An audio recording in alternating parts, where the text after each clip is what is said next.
Notebookingiz yillar davomida mukammal ishlab berishini xohlasangiz, ushbu 3 ta xatoga yo'l qo'ymang.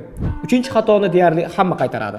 Birinchi xato, ko'pchilikda kuzatiladigan xato, bu notebookni 0% gacha yetkazib, keyin zaryadkaga 100% gacha qo'yish.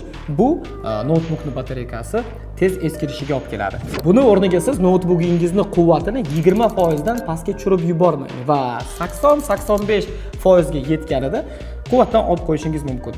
Mana shu ideal quvvatlash bo'ladi. Ikkinchi qiladigan xatoingiz bu notebookni tizzangizda, adyol yoki yostiq ustida ishlatishingiz. Ko'pchilik notebooklarda sovutish tizimi pastki qismda joylashgan. Oxirgi xatoni menimcha hamma qilgan. Ya'ni siz doimo notebookingizni quvvatlashga qo'yib ishlatasiz. Bu o'ta zararli. Sababi bunday holatlarda notebookning batareykasi qizib ketadi va kuchli bosim ostida turadi. Xo'sh, siz ushbu xatolarni qaysi birini doimiy qilgansiz? Izohlarda yozib qoldiring.